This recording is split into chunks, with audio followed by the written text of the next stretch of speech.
إن الحمد لله نحمده ونستعينه ونستغفره ونعوذ بالله من شرور أنفسنا ومن سيئات أعمالنا من يهده الله فلا مضل له ومن يضلل فلا هادي له وأشهد أن لا إله إلا الله وحده لا شريك له وأشهد أن محمدًا عبده ورسوله أما بعد فإن أصدق الحديث كتاب الله وأحسن الهدي هدي محمد صلى الله عليه وسلم وشر الأمور محدثاتها وكل محدثة بدعة وكل بدعة ضلالة وكل ضلالة في النار. أعوذ بالله من الشيطان الرجيم. قل إن كنتم تحبون الله فاتبعوني يحببكم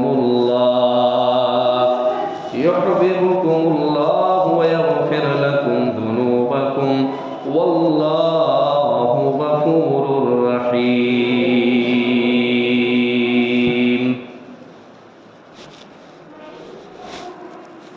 تمام قسم کی حمد و ثنا، کبریائی، بڑائی اللہ وحدہ لا شریک لہ کے لیے لائق زیبا ہے کہ جس نے ہمیں جناب محمد رسول اللہ صلی اللہ علیہ وسلم کے ذریعہ سے ایک مکمل ضابطۂ حیات عطا کیا، ایک مکمل دین عطا کیا، اور اس بات کی وضاحت فرما دی، ایکسپلین کر دیا، اليوم اکملت لکم دینکم واتممت علیکم نعمتی ورضیت لکم الاسلام دینا. ایک بڑے مجمع میں، ایک بڑی جماعت میں، ایک بڑے گروہ کے سامنے اللہ کے نبی جناب محمد رسول اللہ صلی اللہ علیہ وسلم کی زبانی اللہ رب العالمین نے یہ اعلان کر دیا کہ آج میں نے تمہارے لیے اپنے دین کو مکمل کر دیا ہے، اور میں نے جو اپنی سب سے عظیم نعمت اسلام، اس کو میں نے تم پر مکمل کر دیا ہے، اور میں نے تمہارے لیے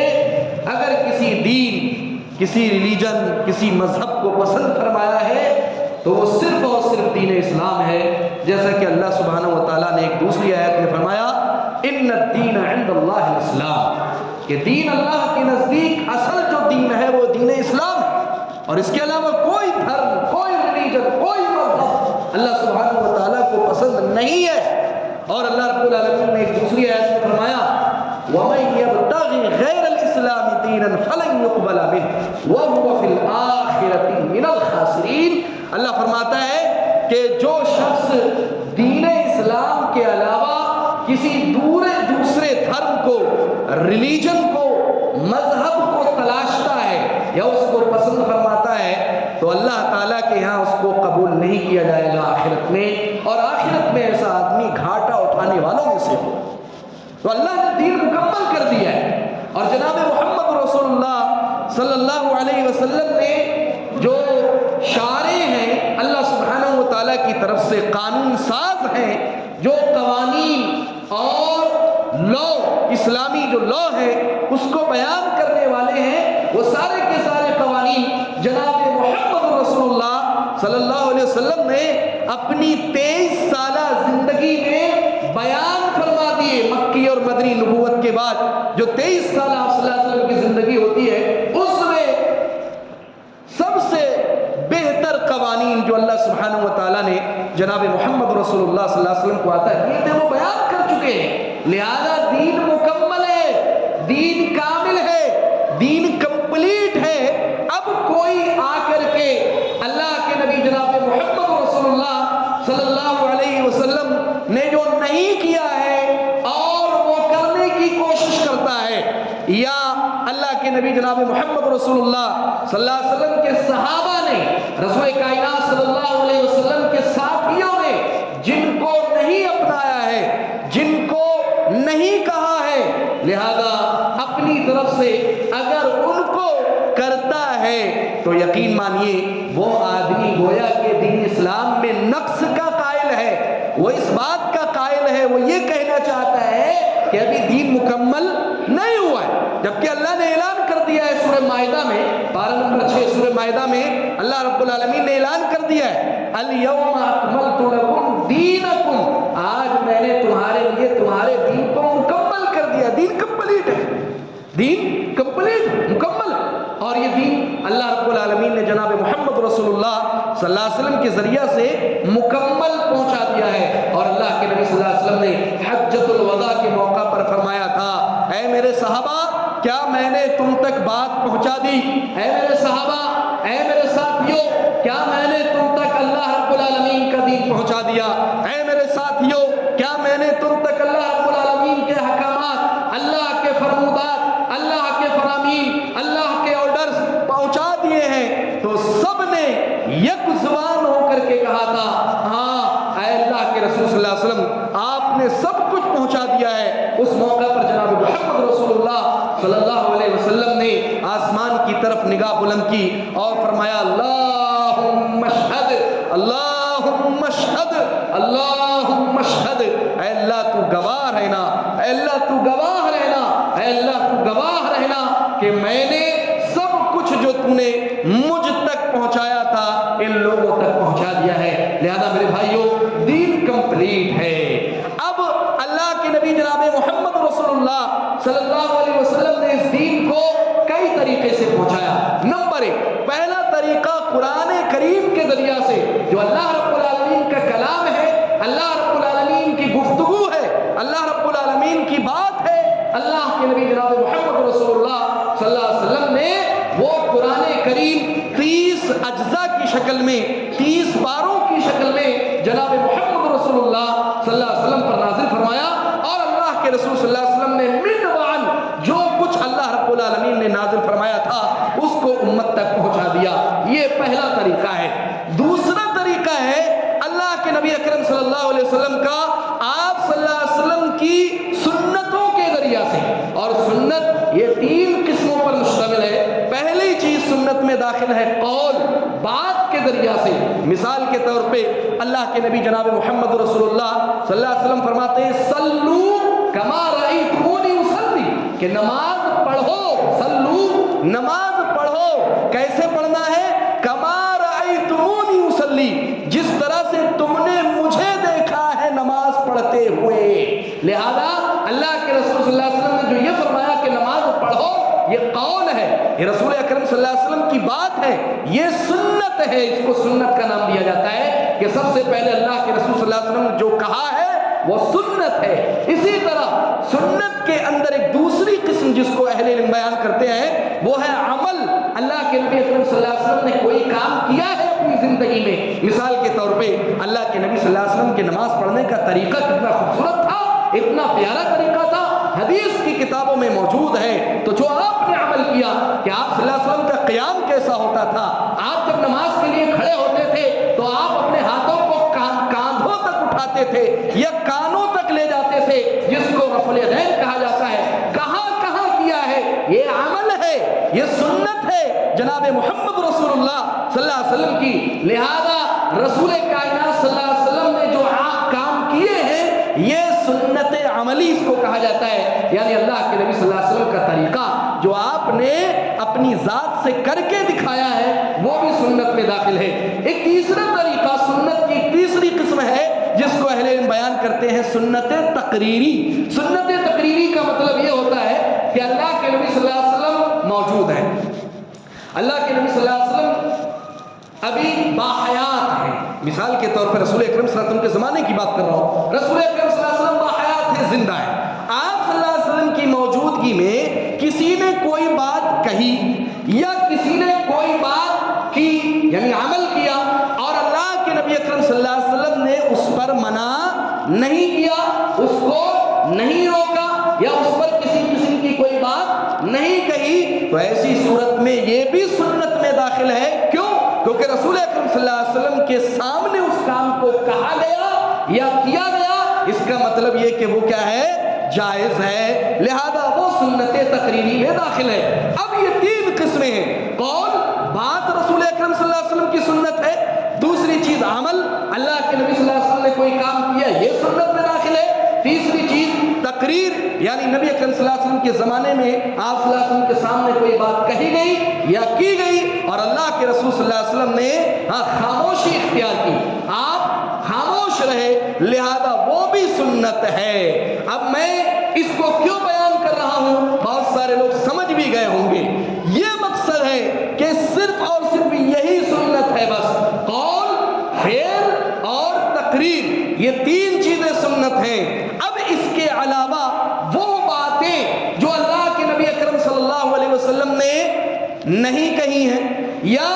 اللہ کے نبی صلی اللہ علیہ وسلم نے نہیں کی ہے، آپ نے اس پر عمل بھی نہیں کیا ہے، یا اسی طرح اللہ کے نبی صلی اللہ علیہ وسلم کے زمانے میں ممکن تھا اس کو کہا جاتا یا کیا جاتا، لیکن وہ چیزیں رسول اکرم صلی اللہ علیہ وسلم کے زمانے میں نہ کہی گئی اور نہ کی گئی ہیں عبادت سمجھ کر کے، لہذا یہ کون سے طریقے پر چلی جاتی ہے؟ اس کو بدعت کہا جاتا ہے، اس کو بدعت کہا جاتا ہے۔ تو سنت وہ چیز ہے جس کو اللہ کے رسول صلی اللہ علیہ وسلم نے کہا ہو، سنت وہ چیز ہے جس کو اللہ کے نبی صلی اللہ علیہ وسلم نے کیا ہو، سنت وہ چیز ہے جس کو رسول اکرم صلی اللہ علیہ وسلم کے سامنے کہا گیا ہو، کیا گیا ہو اور اللہ کے رسول اکرم صلی اللہ علیہ وسلم نے اس کو منع نہ کیا ہو۔ اس کے علاوہ جتنی بھی چیزیں عبادت سمجھ کے کی جائیں، یہ میں بہت اہم پوائنٹ بیان کر رہا ہوں، عبادت سمجھ کر کے، کیونکہ اگر کوئی کام آپ ایسا کرتے ہیں جو عبادت سمجھ کے نہیں کرتے ہیں تو وہ ایک الگ چیز ہو جاتی ہے، لیکن عبادت سمجھ کر کے آپ کوئی کام کہہ رہے ہیں یا کر رہے ہیں جو رسول اکرم صلی اللہ علیہ وسلم نے نہیں کیا ہے یا صحابہ نے نہیں کیا ہے، وہی چیز کیا ہے؟ بدعت ہے۔ ہم لوگ ایک بڑے مہینے سے گزر رہے ہیں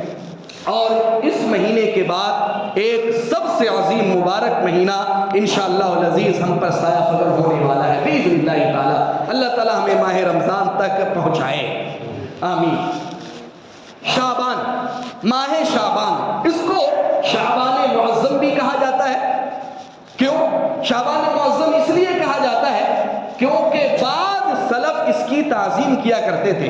بعض سلف اس کی تعظیم کیا کرتے تھے، بعض تابعین اس کی تعظیم کیا کرتے تھے۔ کیسے تعظیم کیا کرتے تھے؟ کہ اس مہینے میں کثرت سے روزہ رکھتے تھے۔ میں جو بیان کر رہا ہوں ایک ایک نقطے کو سمجھیے تب سمجھ میں آئے گی بات۔ شعبان معظم اس لیے کہا جاتا تھا کیونکہ اس مہینے کی بعض تابعین تعظیم کیا کرتے تھے۔ کیوں؟ کیونکہ وہ کثرت سے اس مہینے میں روزہ رکھتے تھے اور اللہ کے نبی جناب محمد رسول اللہ صلی اللہ علیہ وسلم کے عمل کو خود اما عائشہ رضی اللہ عنہا نے بیان فرمایا ہے، کہتی ہیں کہ ما رأیتہ صلی اللہ علیہ وسلم استکمل صیام شہر الا رمضان، کہ اللہ کے نبی صلی اللہ علیہ وسلم کو میں نے کسی مہینے میں مکمل روزہ رکھتے ہوئے نہیں دیکھا سوائے رمضان کے مہینے کے، کیونکہ رمضان کے روزے فرض تھے، اس لیے اللہ کے رسول صلی اللہ علیہ وسلم مکمل مہینے کے روزہ رکھا کرتے تھے۔ اور اس کے بعد اما عائشہ رضی اللہ عنہا بیان فرماتی ہیں کہ وما رأیتہ اکثر صیاما منہ فی شعبان، اور اگر رسول کائنات صلی اللہ علیہ وسلم رمضان کے مہینے کے علاوہ کسی مہینے میں سب سے زیادہ روزے رکھتے تھے تو کون سا مہینہ ہوتا تھا؟ شعبان کا مہینہ ہوتا تھا، اس لیے اس کو شعبان معظم کہا گیا، جیسا کہ اہل علم نے اس کو ذکر کیا ہوا ہے۔ بلکہ اما عائشہ فرماتی ہیں کہ کبھی کبھار تو شعبان کے مہینے میں جب رسول اکرم صلی اللہ علیہ وسلم روزہ رکھتے تھے تو ایسا لگتا تھا، کہتی ہیں کہ یصوم ولا یفطر حتی نقول لا یفطر، یعنی آپ روزہ رکھتے چلے جاتے، روزہ رکھتے چلے جاتے، یہاں تک کہ ہم سمجھتے تھے یا ہم کہتے تھے کہ شاید اب افطار کرنے والے نہیں ہیں، یعنی لگاتار روزے رکھتے۔ کبھی کبھار ایسا بھی ثابت ہے اللہ کے نبی صلی اللہ علیہ وسلم، اور کبھی کبھار ایسا ہوتا تھا کہ لا یصوم حتی نقول کہ ہم کہتے تھے کہ اللہ کے رسول اب روزہ نہیں رکھتے ہیں، روزہ نہیں رکھیں گے، یہاں تک کہ ہم کہتے تھے شاید پورا مہینہ گزر جائے گا اب روزہ نہیں رکھیں گے۔ تو یہ اللہ کے رسول اکرم صلی اللہ علیہ وسلم کا شعبان کے مہینے میں طریقہ کار ہوا کرتا تھا کہ یہ سنت سے ثابت ہے کہ اللہ کے نبی اکرم صلی اللہ علیہ وسلم شعبان کے مہینے میں کثرت سے روزہ رکھتے تھے۔ اب اہل علم نے اس کو بیان کیا کہ آخر رسول اکرم صلی اللہ علیہ وسلم نے کثرت سے شعبان کے مہینے میں روزے کیوں رکھے ہیں یا کیوں رکھتے تھے؟ تو اس کا ایک ہی جواب ہے کہ اللہ کے نبی اکرم صلی اللہ علیہ وسلم شعبان کے مہینے میں کثرت سے روزہ اس لیے رکھتے تھے تاکہ آپ مشق کر لیں، کس مہینے کے لیے؟ آنے والے مہینے کے لیے تیار ہو جائیں، جس کو ہم کہہ سکتے ہیں استقبال رمضان، تاکہ رمضان کا استقبال کر لیں اور رمضان کے لیے مکمل طور پر نشاط کے ساتھ، مکمل چستی اور پھرتی کے ساتھ تیار ہو جائیں اور رمضان کے مہینے میں روزے رکھنے میں کوئی پریشانی نہ ہو۔ یہ اللہ کے نبی صلی اللہ علیہ وسلم سے ثابت ہے۔ اسی طرح اما عائشہ رضی اللہ عنہ فرماتی ہیں کہ ہم عورتوں سے متعلق یہ مسئلہ ہے اور آپ بھی اس مسئلے کو اپنے گھروں میں بیان کر سکتے ہیں خواتین سے، اور ضروری بھی۔ اما عائشہ رضی اللہ عنہ بیان فرماتی ہیں کہ ہم سے جو روزے رمضان کے مہینے میں چھوٹ جاتے تھے ہم اس کی قضا کب کیا کرتی تھی؟ شعبان کے مہینے میں کیا کرتی تھی۔ اب آپ جانتے ہیں کہ اللہ رب العالمین نے ایک فطری چیز عورتوں کے یہاں رکھی ہوئی ہے، حیض یا نفاس سے متعلق ان کے یہاں ایک فطری چیز ہے، لہذا اگر کسی عورت کے روزے رمضان میں چھوٹ جائیں تو اس کے لیے اجازت ہے کہ وہ شعبان میں جا کر کے اس کو رکھ لے، لیکن بہتر یہ ہے کہ فرض روزوں کی قضا میں جلدی کرنا چاہیے۔ لیکن اگر کوئی عورت اما عائشہ رضی اللہ عنہ کی طرح عمل کرنا چاہتی ہے تو اس کے لیے اس کا جواز ہے کہ وہ شعبان کے مہینے میں ان روزوں کی قضا کر لے جو پچھلے رمضان میں اس سے فوت ہو گئے ہیں، چھوٹ گئے ہیں۔ شعبان کے مہینے سے متعلق صرف یہی سنت ثابت ہے کہ اللہ کے نبی صلی اللہ علیہ وسلم اس مہینے میں کثرت سے روزے رکھا کرتے تھے۔ میں نے جو دیکھا احادیث کی کتابوں میں، اہل علم کو پڑھا تو مجھے صرف یہی چیز دکھی۔ اس کے علاوہ آپ جانتے ہیں کہ بہت سارے ہمارے بھائی اس طرح کے کام کرتے ہیں کہ جس کو وہ عبادت سمجھ کر کے کرتے ہیں، عبادت کا نام دیتے ہیں، حالانکہ اللہ کے نبی جناب محمد رسول اللہ صلی اللہ علیہ وسلم سے وہ چیز ثابت نہیں ہے۔ مثال کے طور پہ شعبان کے مہینے کو بعض علاقوں میں اور خاص طور پہ جو ایشیا کے ممالک ہیں، سعودی عرب وغیرہ میں نے نہیں دیکھا، لیکن ایشیا کے جو ممالک ہیں بالخصوص ہمارے پاس ساتھی تھے سعودی میں پڑھتے تھے ساتھ میں، تو میں نے ان سے معلوم کیا، سری لنکا کے، بنگلہ دیش کے، مالدیپ ہمارے قریب ہے ہندوستان سے، یا اس کے علاوہ جو بعض اور ممالک ہیں ایشیا میں جو آتے ہیں، میں نے ان سے بھی معلوم کیا۔ اسی طرح افریقہ کے ممالک کے بعض طلبہ سے معلوم کیا تو انہوں نے بھی یہی چیز بتائی کہ شعبان کے مہینے میں ان کے یہاں کثرت سے ایسی چیزیں پائی جاتی ہیں یا ہوتی ہیں یا کی جاتی ہیں جو اللہ کے نبی جناب محمد رسول اللہ صلی اللہ علیہ وسلم سے ثابت نہیں، اللہ کے نبی صلی اللہ علیہ وسلم کے صحابہ سے ثابت نہیں، تابعین سے ثابت نہیں، تبع تابعین سے ثابت نہیں۔ امام ابو حنیفہ ہو، امام مالک ہو، امام شافعی ہو، امام احمد بن حنبل رحمہ اللہ اجمعین، یہ جتنے بھی ائمہ اربعہ ہیں، کسی سے بھی وہ چیزیں ثابت نہیں ہیں، لیکن اس کے باوجود بھی لوگوں کے درمیان عجیب و غریب قسم کی خرافات، عجیب و غریب قسم کی ترہات، افواہ اور نہ جانے کون کون سی چیزیں آپ کو شعبان کے مہینے میں ملے گی۔ اور سب سے زیادہ آپ جانتے ہیں کہ شعبان کے مہینے میں ایک رات کو مخصوص کیا جاتا ہے جس کو ہم اور آپ جانتے ہیں 15ویں شعبان کی رات کو مخصوص کیا جاتا ہے۔ 15ویں شعبان یعنی 15 شعبان کی جو رات ہوتی ہے اس کو عبادت کے لیے مخصوص کیا جاتا ہے، قیام اللیل کے لیے مخصوص کیا جاتا ہے، قبروں میں قبرستان میں چراغاں ہوتا ہے، لائٹیں جلائی جاتی ہیں، روشنی کی جاتی ہے، لوگ زیارت کرتے ہیں۔ کیا یہ چیز ثابت ہے؟ کیا شریعت سے یہ چیز ثابت ہے؟ اگر ثابت ہے تو پھر ظاہر سی بات ہے ہم کریں گے، لیکن اگر وہ ثابت نہیں ہے تو ہمیں رکنا پڑے گا، العالمین نے قرآن مقدس میں فرمایا وَمَا آتَاكُمُ الرَّسُولُ فَخُذُوهُ وَمَا نَهَاكُمْ عَنْهُ فَانْتَهُوا۔ ہمارا نبی، ہمارا رسول، ہمارا میسنجر، ہمارا پیغمبر جو تمہیں دے اس کو لے لیا کرو، یعنی اس پر عمل کر لیا کرو۔ وَمَا نَهَاكُمْ عَنْهُ فَانْتَهُوا، اور جس سے ہمارا نبی جناب محمد رسول اللہ صلی اللہ علیہ وسلم تمہیں روک دیں، تمہیں منع کر دیں، اس سے باز آ جایا کرو، اس سے رک جایا کرو، اس سے آگے نہ بڑھا کرو۔ اور اہل ایمان کی صفت اللہ رب العالمین نے یہی فرمائی ہے یا ایھا الذین آمنوا لا تقدموا بین یدی اللہ ورسولہ، اے ایمان والو اللہ اور اس کے رسول جناب محمد رسول اللہ صلی اللہ علیہ وسلم سے آگے نہ بڑھو۔ جب دیکھا گیا کیا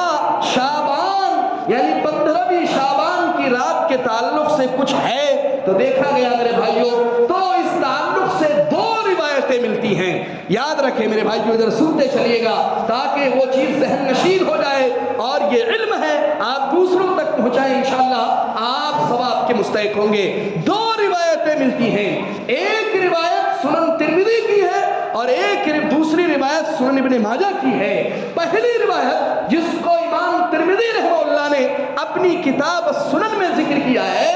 وہ روایت اما عائشہ رضی اللہ عنہا سے مروی ہے۔ کیا روایت ہے؟ کہتی ہیں انہ قال علیہ الصلوۃ والسلام کہ اللہ کے نبی اکرم صلی اللہ علیہ وسلم نے فرمایا ان اللہ لینزل لیلۃ النصف من شعبان الی السماء الدنیا۔ کہتی ہیں اما عائشہ رضی اللہ عنہا کی روایت ہے، فرماتی ہیں کہ جس کو ہمارے بھائی اخذ کرتے ہیں اس روایت کو ہمیں دیکھنا ہے کہ اللہ کے نبی اکرم صلی اللہ علیہ وسلم 15ویں شعبان کی رات میں آسمان دنیا پر نزول فرماتا ہے، فَيَغْفِرُ لِأَكْثَرِ مِنْ عَدَدِ شَعْرِ غَنَمِ کلب، اور اللہ رب العالمین اس رات کے اندر قبیلے کلب، عرب کے اندر ایک قبیلہ ہوا کرتا تھا جس کو کلب کے نام سے کہا جاتا تھا، پکارا جاتا تھا، کہتے ہیں قبیلے کلب کی بکریوں کے بالوں کی تعداد سے زیادہ لوگوں کو بخشتا ہے۔ یہ وہ روایت ہے جس کو امام ترمذی رحمہ اللہ نے روایت کیا ہے اپنی سنن میں۔ لیکن جب اس روایت کو دیکھا گیا، آپ جانتے ہیں کہ ہم لوگ ان حدیث کو قبول کرتے ہیں جو حدیثیں صحیح سند سے ثابت ہوتی ہیں، یہی ہمارا قرہ امتیاز ہے، اور بالخصوص اہل حدیث کا امتیاز اور خصوصی وصف یہ ہے کہ وہ انہی حدیثوں کو لیتے ہیں جو صحیح سند سے صحیح لوگوں سے مروی ہوتی ہیں۔ جب اس سند کو دیکھا گیا تو امام بزار رحمہ اللہ نے، حافظ بزار رحمہ اللہ محدث ہے پائے کے، وہ ذکر کرتے ہیں کہ یہ روایت سندن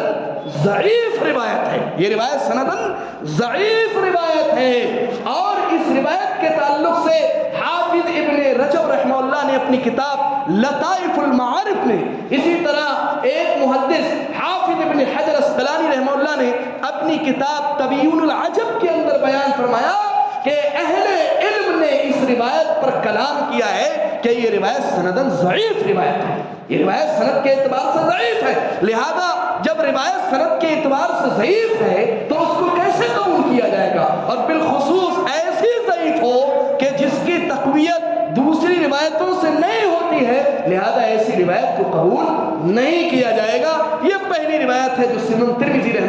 ترمذی کی روایت ہے، امام ترمذی رحمہ اللہ اس کو لے کر کے آئے ہیں۔ ایک دوسری روایت ہے ابن ماجہ کی، سنن ابن ماجہ کی، آپ جانتے ہیں کتب ستہ میں ان کا مقام ہے، امام ترمذی کا اور امام ابن ماجہ رحمہ اللہ کا۔ تو دوسری روایت حضرت ابو موسیٰ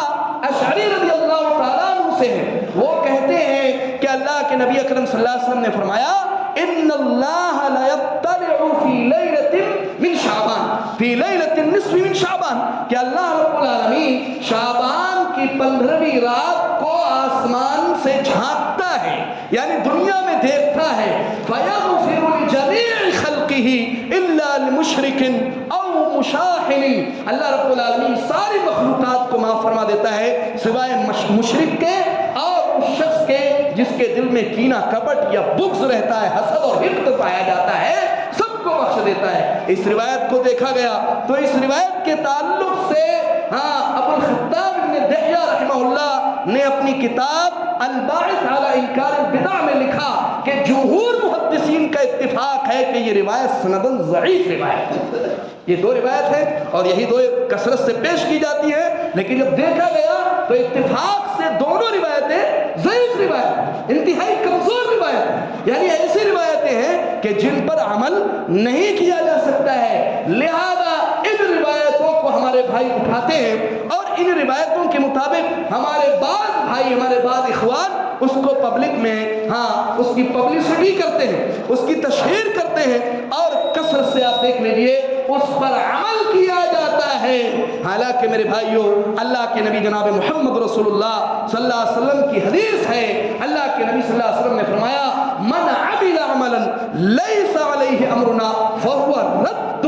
کہ جس نے کوئی ایسا عمل کیا جس پر ہماری مہر نہیں ہے فہو رد، وہ عمل مردود ہے، وہ عمل مقبول نہیں ہے. اور اللہ کے نبی صلی اللہ علیہ وسلم نے دوسری حدیث میں فرمایا من احدث فی امرنا ما لیس منہ فہو رد، جس نے ہمارے دین میں کسی ایسی چیز کا ایجاد کیا، کسی ایسی چیز کو لے کر کے آیا جو اس میں سے نہیں ہے تو وہ بھی مردود ہے، وہ اللہ کے یہاں قابل قبول نہیں ہے. آپ اندازہ لگائیں میرے بھائیوں، ایک نفلی چیز، پہلی بات تو وہ چیز ثابت نہیں، ذرا غور کریں میرے بھائیوں، پہلی بات تو وہ چیز ثابت نہیں نبی صلی اللہ علیہ وسلم سے، صحابہ نے نہیں کیا، 1400 سال گزر جاتے ہیں، نہ صحابہ نے کیا. ابو بکر کا زمانہ آیا رسول اللہ صلی اللہ علیہ وسلم کے بعد، عمر رضی اللہ عنہ کا زمانہ آیا،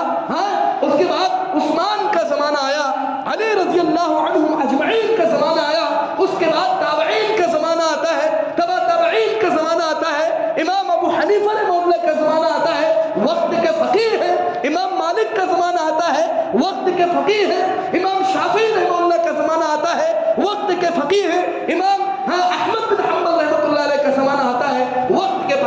فقیہ ہیں، امام بخاری ہو، امام مسلم ہو، امام ترمذی ہو، امام نسائی ہو، ابن ماجہ ہو، یہ تمام کے تمام سلف گزر گئے لیکن کسی سے یہ چیز ثابت نہیں. آپ اندازہ لگائیے جب ان سے وہ چیز ثابت نہیں ہے تو ہم نے اس چیز کو کہاں سے لیا ہے، ہم نے اس پر کیوں عمل کیا ہے؟ ایسی چیز جو رسول اللہ سے ثابت نہیں ہے، ایسی چیز جو صحابہ سے ثابت نہیں ہے، ایسی چیز جو ائمہ کرام سے ثابت نہیں ہے، اور ہم اس کو اتنا بڑا بنا کے پیش کریں. اللہ المستعان. میرے بھائیوں، پتہ نہیں مالی گاؤں کے بارے میں نہیں جانتا ہوں، لیکن ہمارے علاقے میں بریلی کے اندر، چونکہ میں بریلی کا رہنے والا ہوں، یو پی میں بریلی کے اندر میں نے دیکھا، اسی طرح باغ اور دوسرے علاقے میں نے دیکھا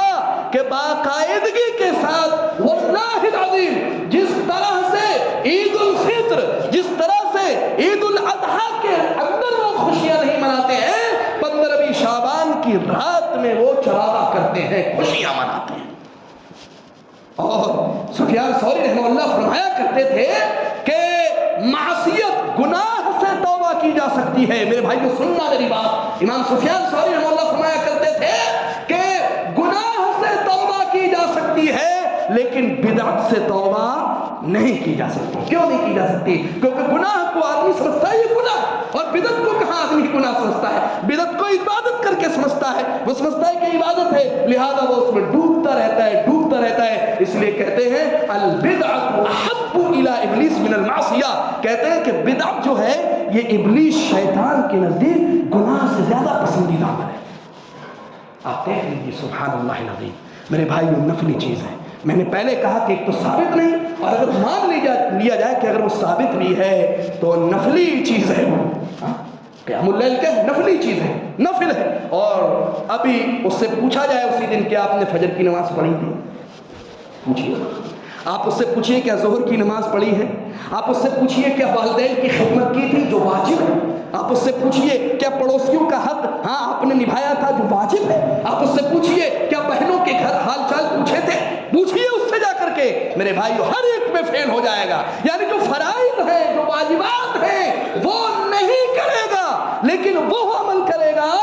ایک تو یہ کہ وہ ثابت نہیں، اور اگر ثابت مان بھی لیا جائے ہے تو کیا ہے وہ ثانوی چیز ہے، سیکنڈری چیز ہے، یعنی دوسرے نمبر پر اس کا نام ہے. میرے بھائیو لہذا ایسی چیزوں سے اجتناب کرنا چاہیے، ایسی چیزوں سے بچنا چاہیے جو اللہ کے نبی جناب محمد رسول اللہ صلی اللہ علیہ وسلم سے ثابت نہیں۔ یاد رہے میرے بھائیوں، ایک بات دے دیتا ہوں کہ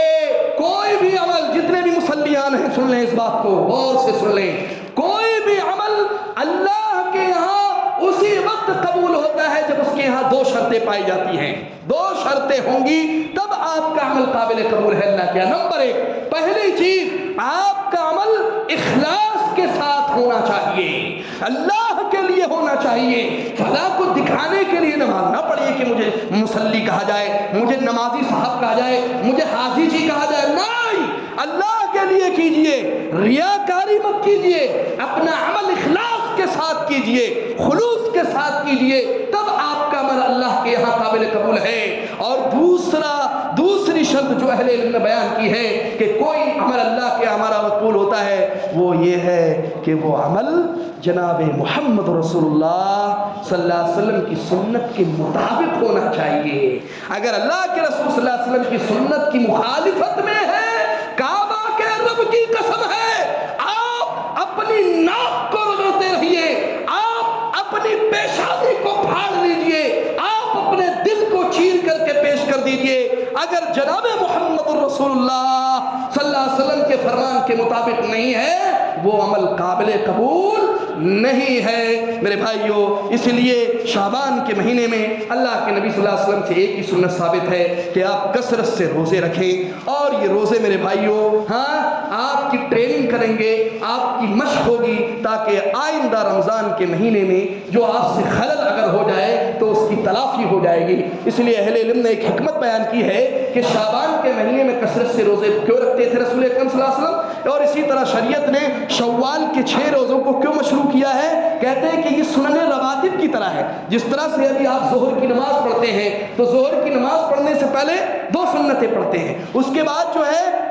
2 یا 4 پڑھتے ہیں، تو بعد میں اور پہلے یہ سنتیں ہوتی ہیں۔ کیوں پڑھتے ہیں آپ اس کو؟ اس لیے پڑھتے ہیں تاکہ فرض میں اگر کوئی خلل، کوئی نقص، کوئی کمی ہوئی ہو تو کیا ہو جائے، پوری ہو جائے۔ اللہ رب العالمین سے دعا ہے الہ